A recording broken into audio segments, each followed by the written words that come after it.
In 2009, Guinness World Records handed out a title, not to an athlete, not to a building, to a wheel of sheep's milk cheese made on a Mediterranean island.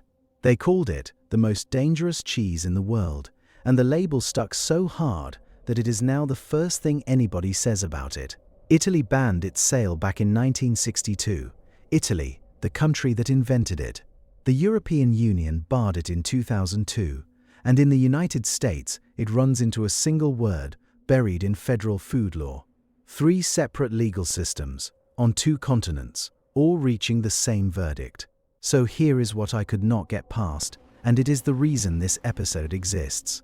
When you go looking for the people this cheese has hurt, the case files, the hospital records, the names, you don't find them. Welcome to Poison Pantry. Let's open the file on Casu Marzu, start on Sardinia, because nothing about this makes sense anywhere else. It has more sheep than people, and it has been making pecorino sardo, hard, salty, sheep's milk cheese, for longer than Italy has existed as a country. Casu Marzu starts life as exactly that, an ordinary wheel of pecorino. Nothing special, nothing rare, and then it becomes something else. Now, if you look this up, you'll find a tidy origin story about a starving shepherd who found a wheel that had gone bad, ate it anyway because he had nothing else, and discovered it was delicious. It's a good story. I want to be straight with you. There is no evidence for it.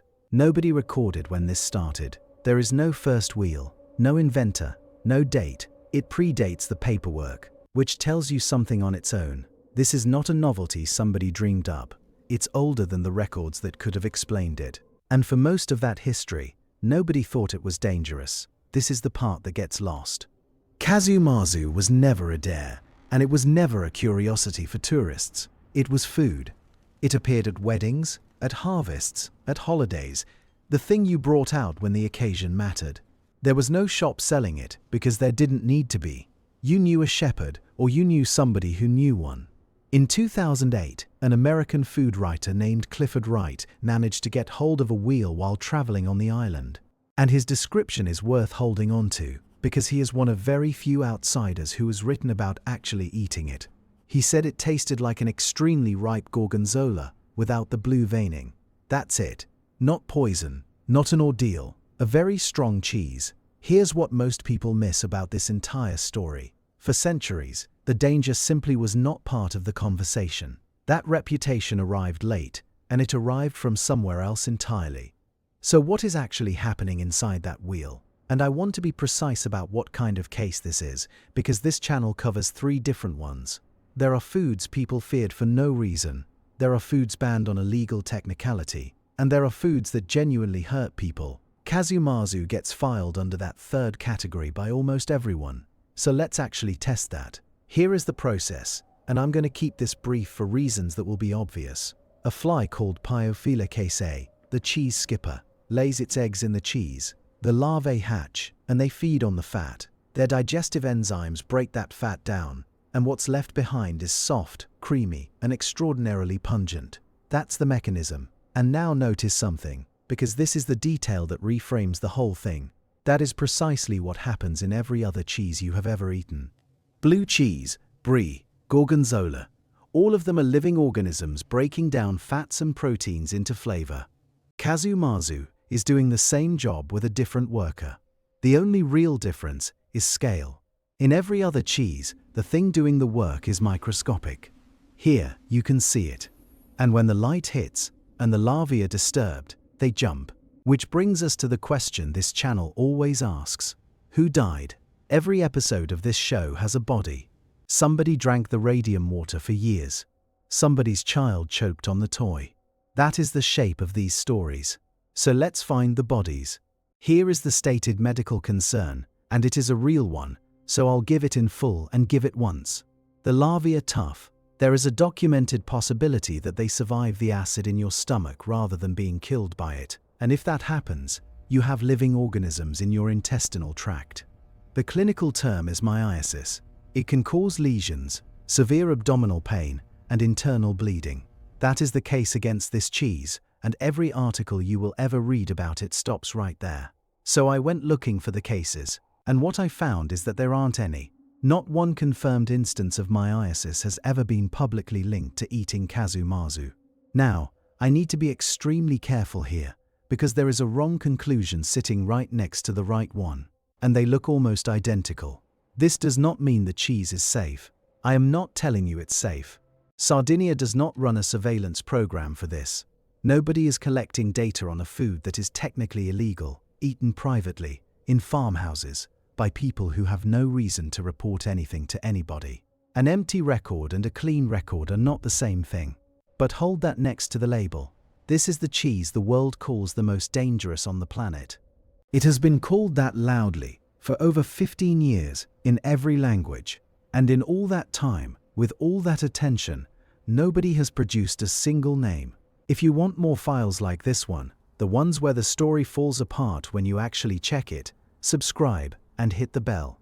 Now, Sardinia has not just sat there and accepted this, and their argument is a serious one. They have been making and eating this for centuries, on an island where everybody knows somebody who eats it, and there is no trail of harm to point at. So in the years after the ban, they tried the legitimate route first. They applied for PDO status, protected designation of origin, the same European framework that protects Parmigiano Reggiano and Champagne. Get that designation, and you have a legal shield. The application was denied. Then in 2005, they did something genuinely clever, and this is the part I find hardest to let go of. A group of Sardinian producers went to the University of Sassari, to the veterinary faculty and the Agricultural Entomology Institute, and commissioned them to breed Piophila caseae under laboratory conditions. The point was to prove that the process could be done in a controlled, monitored, hygienic way, not a farmhouse gamble. A documented procedure. They were trying to build exactly the thing regulators say is missing. And the European position is not unreasonable either, which is what makes this so hard to resolve. The hygiene rules are hazard-based, written to apply to everyone equally, with no exemption for tradition. Live larvae in a food product fails the framework. It doesn't matter how old the tradition is or how well loved. That is the rule working as designed. So you have one side that built a laboratory case and another side that never had to answer it. That research is now 20 years old. Nothing has changed. Somebody knew. They just didn't say it out loud. Except in this case, what somebody knew was that it could be done properly. That research existed, it sat there, and 3 separate legal systems went ahead without ever having to engage with it. So let's look at the walls. There are 3 of them, and they were built in the wrong order. The first one is the one nobody expects. Italy banned the commercial sale of Casu Marzu in 1962. Italy. Not Brussels, not Washington, the country that made it, banning its own cheese, 4 decades before the European Union got involved. The second wall went up in 2002 when the EU's food safety framework came into force. Casu Marzu simply fails it. Live larvae in a product intended for sale do not clear the hygiene standard, and there is no cultural carve-out written anywhere in that legislation. And the third wall is the American one, and it's the shortest and the bluntest. Title 21 of the United States Code, Section 342. A food is adulterated if it consists in whole or in part of any filthy, putrid, or decomposed substance, or if it is otherwise unfit for food. That's the sentence. Casu Marzu doesn't fail one part of that test. It fails most of them at once, and there is no exception in that statute for tradition, for artisan production, or for the fact that people have been eating it safely for a very long time. And if that section number sounds familiar, it should. Section 342 is the same piece of law that makes a Kinder Surprise egg illegal in America. Different clause, same section, same single word, doing all the work. Adulterated. One statute, written in 1938, quietly deciding that a children's chocolate egg and a Sardinian shepherd's cheese both fail to qualify as food. Now here is the distinction that almost every article about this gets wrong, so I want to be precise. What is banned is commercial production and sale. Making a wheel in your own farmhouse for your own family is a different legal question in a different part of the world, and nobody is raiding Sardinian kitchens. The ban is on the market, not on the table. And on the table, it never stopped. Not for a year. Casu Marzu is still made across Sardinia, still eaten, still brought out when the occasion calls for it. What the ban actually accomplished was to push it out of shops and back into the network it came from. You find it through a person, not a storefront. Somebody's cousin, a shepherd, 2 villages over. Word of mouth, the way it worked before anybody wrote a regulation about it. And there's a detail I love here, because it's so practical. The wheels are kept in the dark, not for secrecy, for the larvae. Light makes them active, and an active wheel is a lively thing to carry. So it sits in a cellar, in the cool and the dark, the way it always has. The law changed where the cheese could be sold. It did not change a single thing about how it gets made or who eats it. So where does that leave you today? Let's do the practical questions in order. Can you buy real Casu Marzu in America? No. Not in a shop, not online, not legally imported, and customs will take it. Can you buy it in Italy? Not in a store and not off a menu.